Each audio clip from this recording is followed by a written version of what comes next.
Hello बच्चे, कैसे हैं आप लोग? बहुत बढ़िया।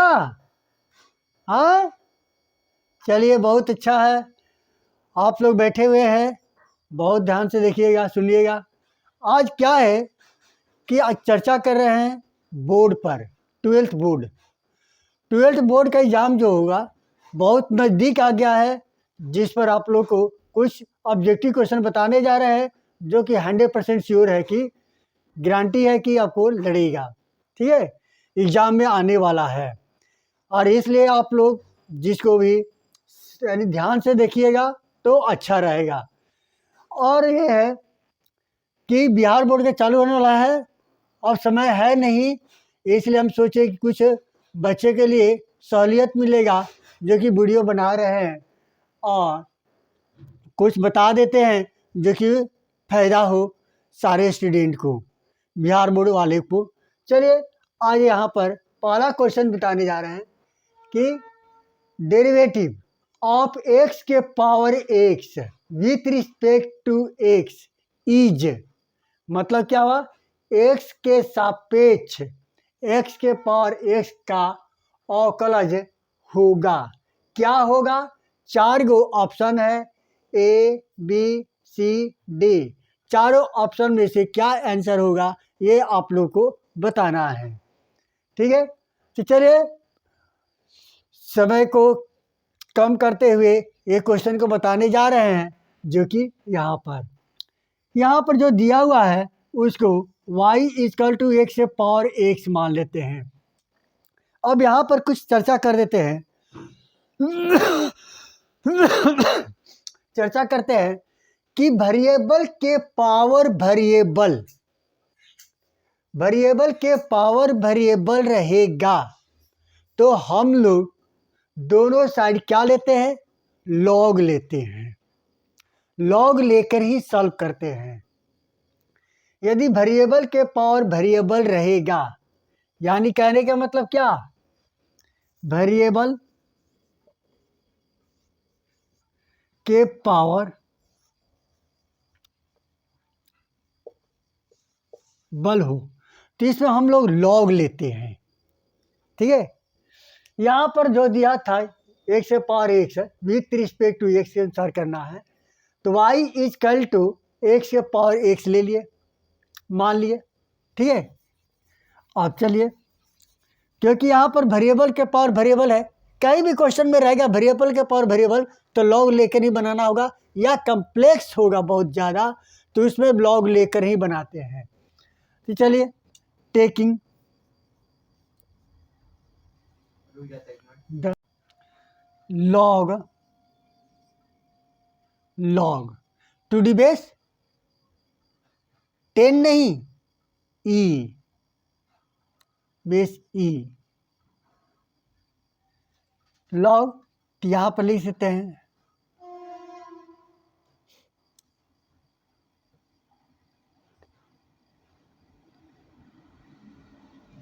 बेस ई। तब यहाँ पर लेते हैं तो log base e y equal to log base e x से पावर एक्स।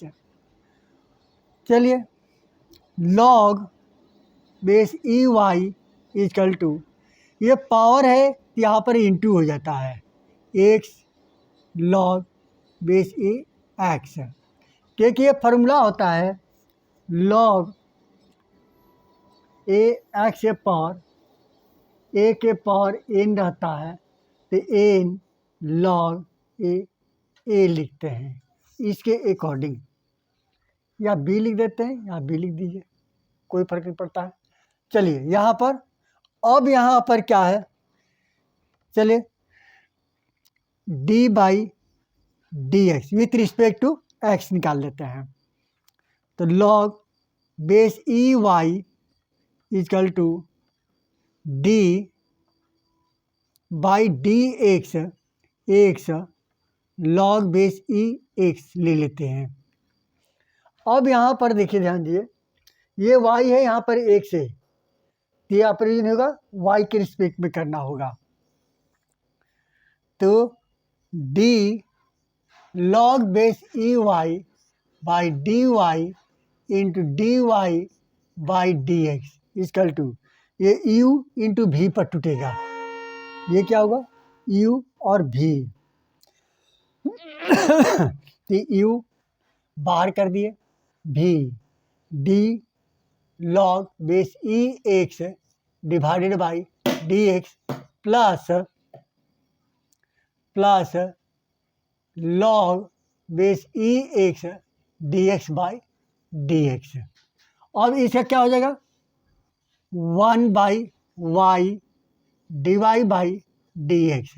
लॉग एक्स क्या होता है 1 बाई एक्स होता है, तो लॉग वाई है तो 1 बाई वाई हो जाएगा विथ रिस्पेक्ट टू वाई।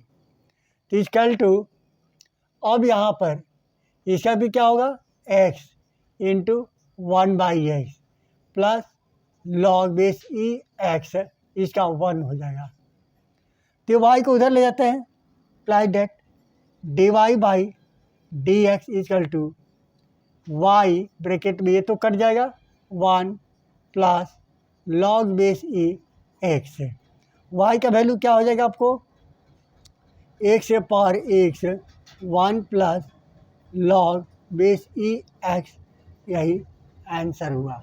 अब ऑप्शन में देखिए कौन सा है आंसर, ये आंसर आपको होगा राइट। तो आंसर क्या आएगा आपको ए। Okay, next question.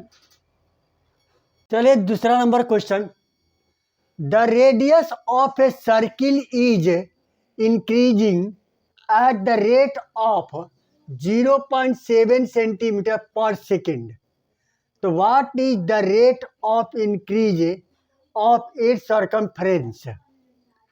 कहने का मतलब हुआ 0.7 सेंटीमीटर पर सेकेंड की दर से वृत्त की त्रिज्या बढ़ रहा है। वृत्त की त्रिज्या जो है 0.7 सेंटीमीटर पर सेकेंड से बढ़ रहा है, तो वृत्त की परिधि किस रेट से बढ़ेगा वही आपको निकालना है। बात समझ में आया। रेडियस इंक्रीज करेगा तो वृत्त की परिधि इंक्रीज भी करेगा। यदि एरिया रेडियस इंक्रीज कर रहा है तो एरिया भी बढ़ सकता है, वृत्त की परिधि भी बढ़ सकता है। तो यानी कहने का मतलब किया गया ये जो क्वेश्चन है, चलिए बनाते हैं आगे। दर क्या दिया हुआ है, किसका दर दिया है त्रिज्या का, तो यानी कि निकालते हैं सॉल्यूशन। तो D r by d T time के रिस्पेक्ट में है इसलिए टी दे दिए, टाइम के रिस्पेक्ट में है ना इसलिए। तो कितना दिया है 0.7 सेंटीमीटर पर सेकेंड। आपको निकालना क्या है, डी सरकमफ्रेंस को सी से डिनोट करते हैं, d c by d t. चलिए, तो इसका फॉर्मूला क्या होता है, डी सरकमफ्रेंस क्या होता है सर्किल का, वृत्त की परिधि बराबर 2 पाई आर बाई डी टी। अब चलिए 2 पाई कांस्टेंट है, बाहर आ जाएगा 2 pi d r by d t. तो 2 pi into d r by d t का वैल्यू 0.7 सेंटीमीटर पर सेकेंड। और इसको मल्टीप्लाई कर दिए कितना आ जाएगा 1.4 पाई सेंटीमीटर पर second answer.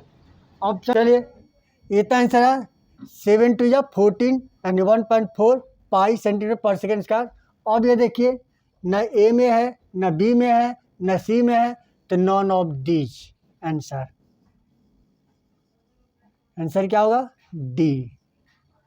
Okay, next question 3 number question, if यदि x is equal to a cos theta y equal to b sin theta, then find dy by dx निकालना है। चलिए dy बाई dx निकालना है। यहाँ पर क्या है, ये पैरामीट्रिक फॉर्म में दिया हुआ है। इक्वेशन किस में दिया हुआ है, पैरामीट्रिक फॉर्म में दिया हुआ है। x का वैल्यू दिया थीटा के टर्म में, y का वैल्यू दिया थीटा के टर्म में। अब क्या करेंगे, यहाँ पर x is equal to a cos theta, theta है ना, थीटा के रिस्पेक्ट में कर देंगे। तो d x by d theta is equal to d by d theta a cos theta is equal to a तो बाहर हो जाएगा, कॉस थीटा के क्या होता है, कॉस थीटा का माइनस साइन थीटा होता है, यानी equal to minus a sine theta. अब चलिए वाई इजकल टू क्या दिया हुआ है, बी साइन थीटा, तो इसको भी एक कर दे, d y by d theta is equal to d by d theta b sine theta.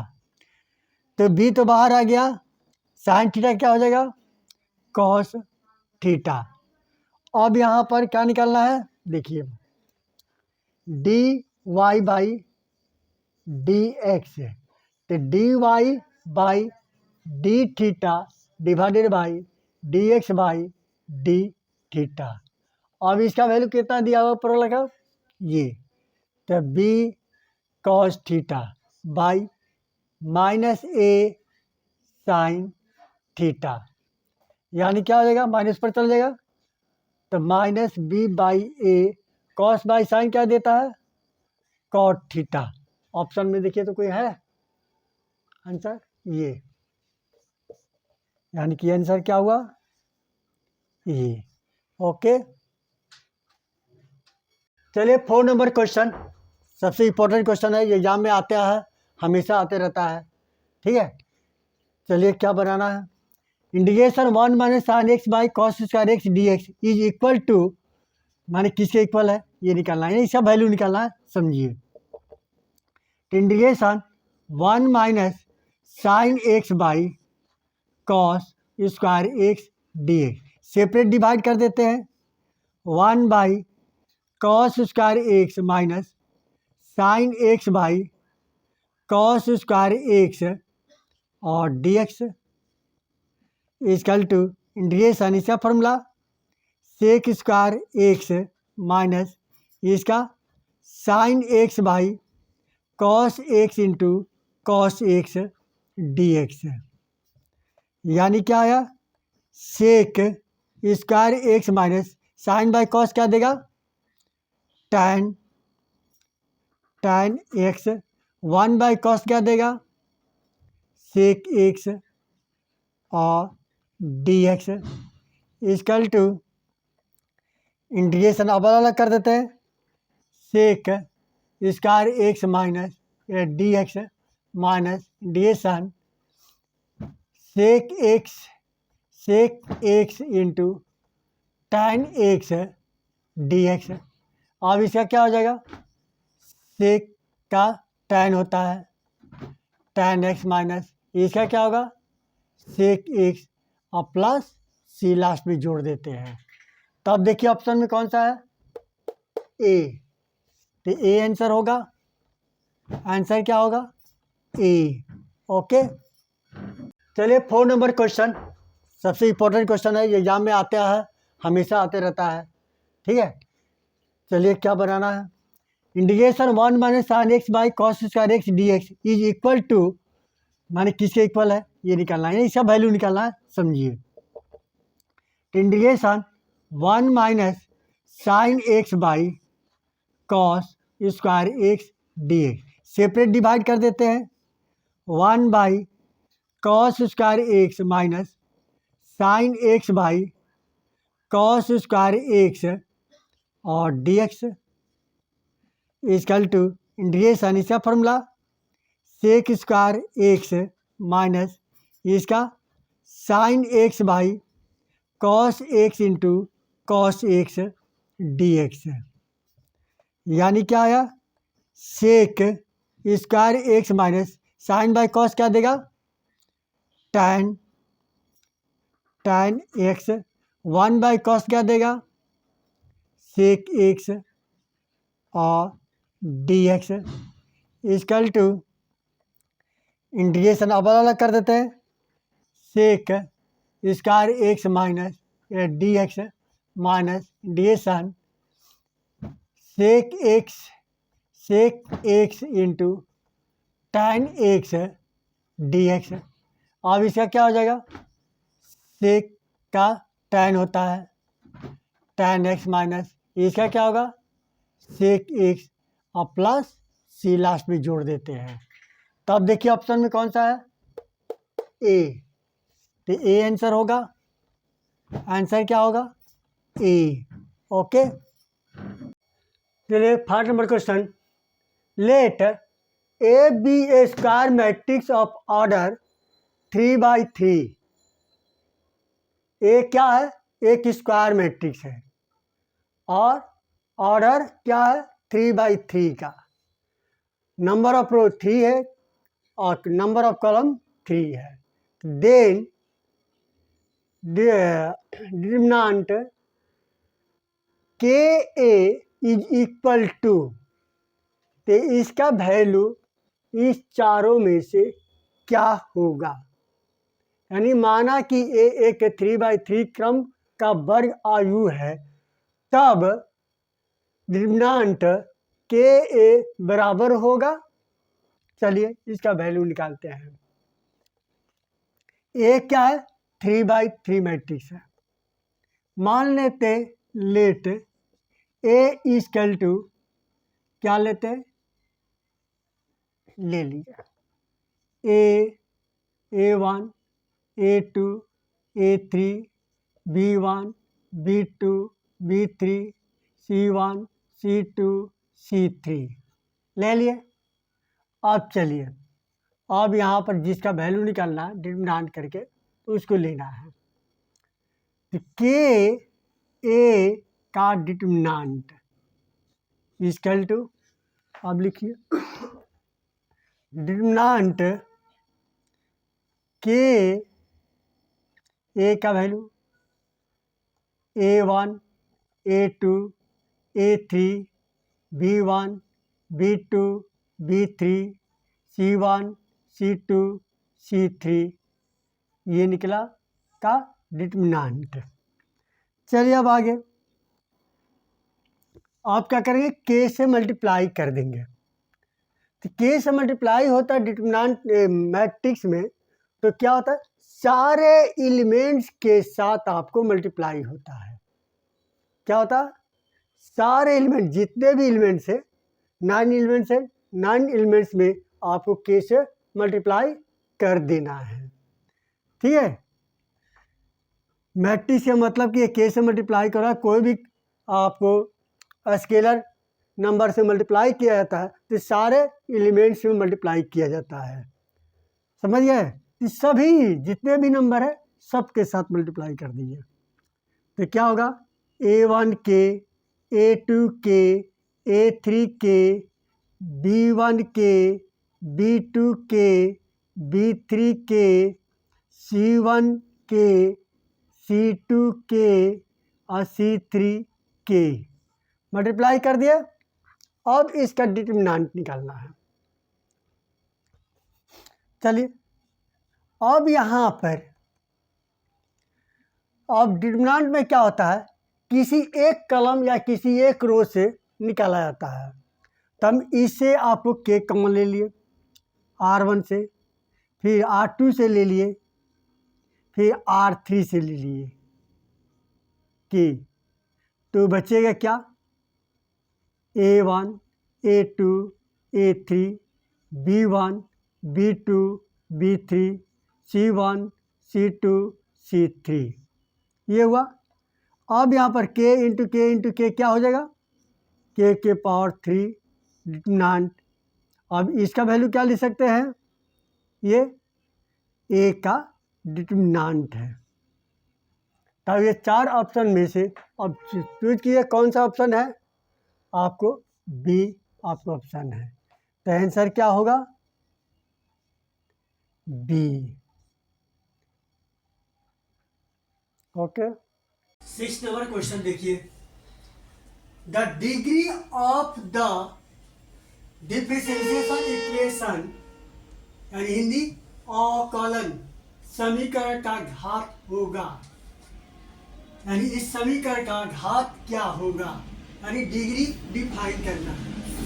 D q by d y by d x q का whole square plus d y by d x plus cos d y by d x plus 7 equal to 0। Option a 2, ये चारों option में से क्या होगा? ये पहले आप लोग जान जाइए कि डिग्री, ये डिफरेंशियल इक्वेशन तो है, लेकिन यहाँ पर डिग्री डिफाइन नहीं कर सकते, नॉट डिफाइन। क्यों? क्योंकि यहाँ पर कॉस के अंदर एंगल के जगह पर d y by d x है, जो कि पॉसिबल नहीं है। ठीक है, ये आपको इक्वेशन में नहीं लिखा जाएगा, इसलिए आपका आंसर क्या होगा? Not defined.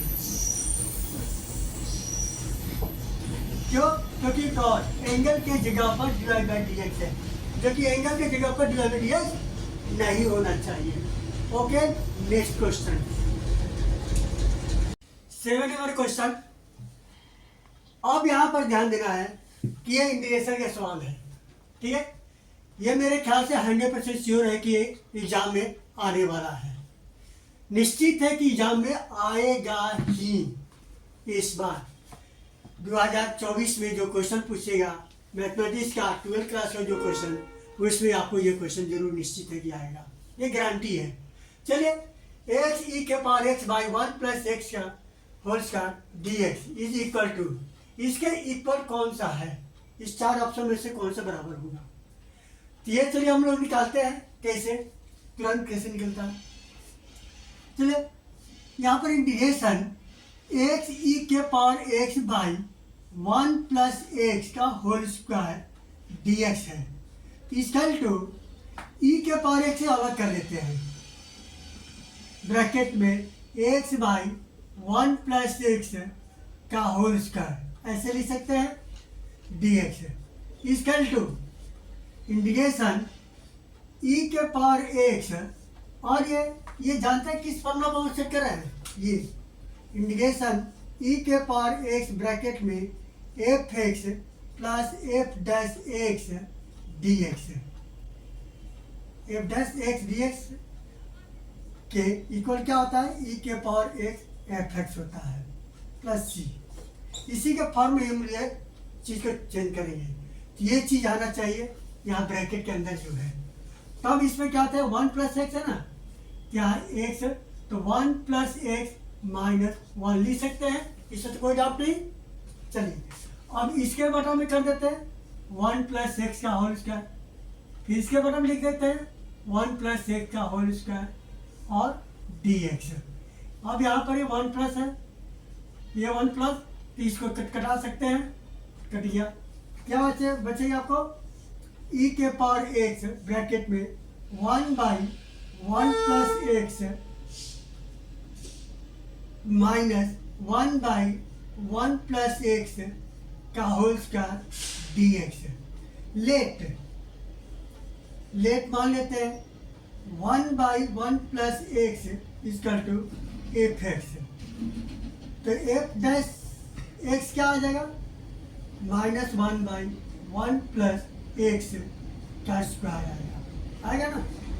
तब इसके अनुसार इक्वल टू इंटीग्रेशन ई के पावर एक्स ब्रैकेट में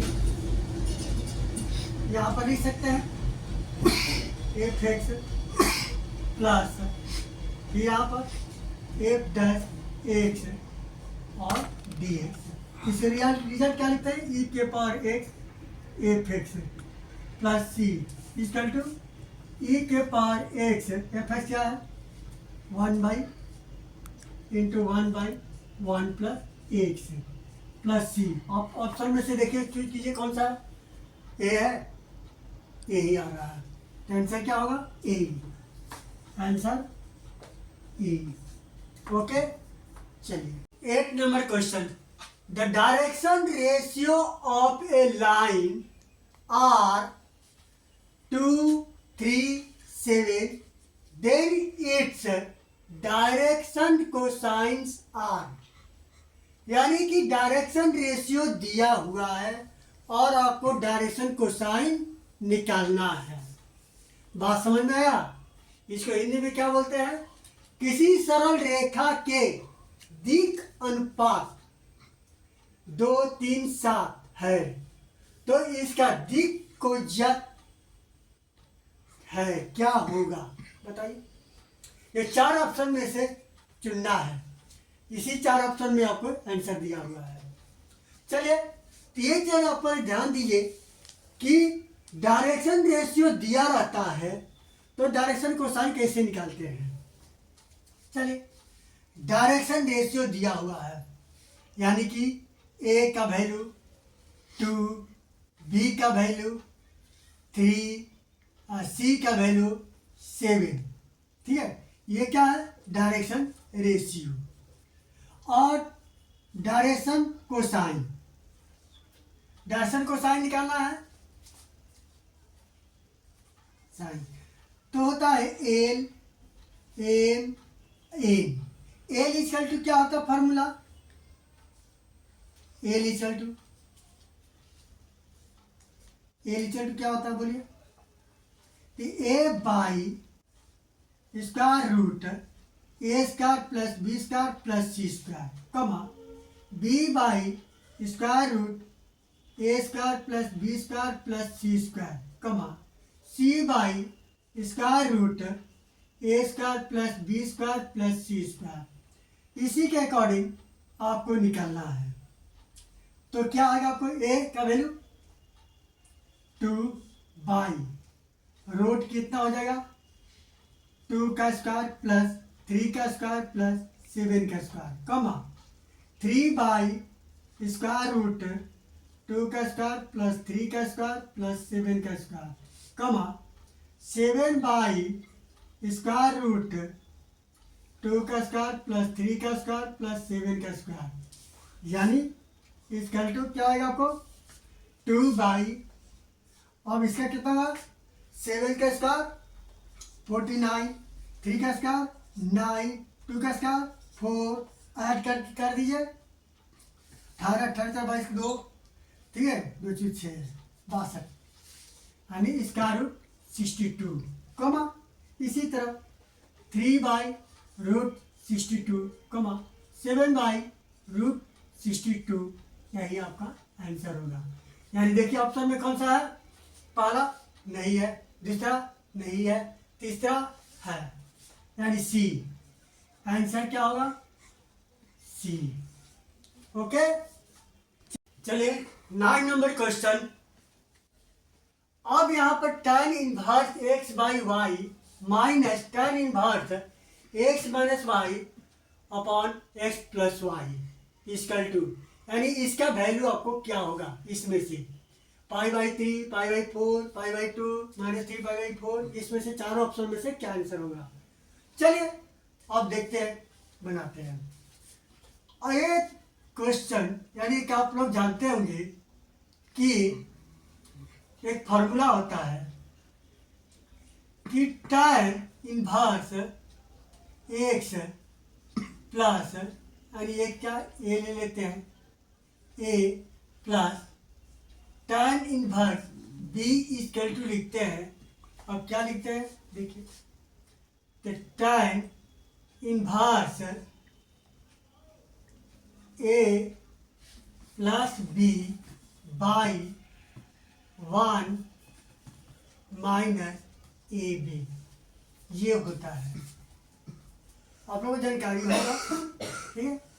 इसी फॉर्मूला का यूज करके सॉल्व करते हैं। चलिए, तो tan inverse x by y minus tan inverse x minus y by x plus y, ठीक है। तो यहाँ पर लिख सकते हैं tan इनवर्स इस फॉर्मूला के अकॉर्डिंग, तो एक्स बाई वाई माइनस, यहाँ माइनस है, यहाँ भी माइनस है, तो ये माइनस वाला फॉर्मूला यूज कर दिए, यहाँ पर माइनस हो जाएगा और यहाँ पर प्लस हो जाएगा, ठीक है।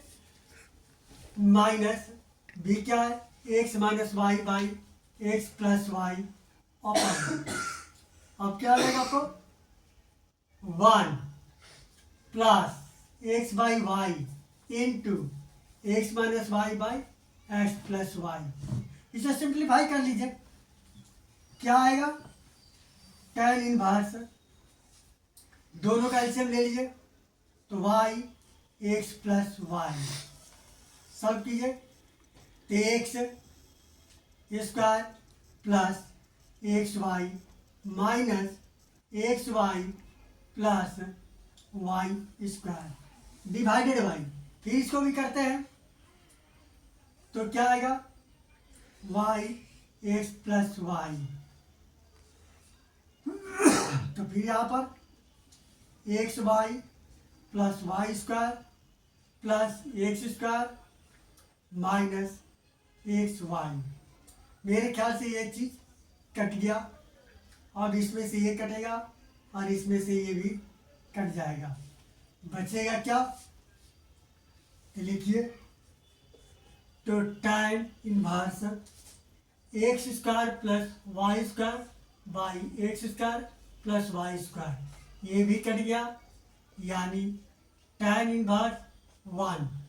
तो tan इनवर्स 1 किसका वैल्यू होता है, tan में पाई बाई 4, ये आंसर हुआ। ऑप्शन देखिए, ऑप्शन क्या है, बी, बी यानी कि आंसर बी। ओके, नेक्स्ट चलिए, इसका वैल्यू निकालना है, ठीक है, ए इसका इतना दिया हुआ है तो 13 क्या होगा, यानी इसका हम लोग पहले वैल्यू निकालेंगे, एक डिफरेंट है सेम, और ये यानी कि क्या चेक करना है, A13 और A11, ठीक है। तो ये हम लोग फॉर्मूला ये जानते हैं, ए आई जे इक्वल टू -1 के पावर आई प्लस जे इंटू एम आई जे। तो एम आई जे, चलिए अब निकालिए, A13 निकालते हैं, तो -1 के पावर 1 प्लस 3 एम ऑन 3 1 3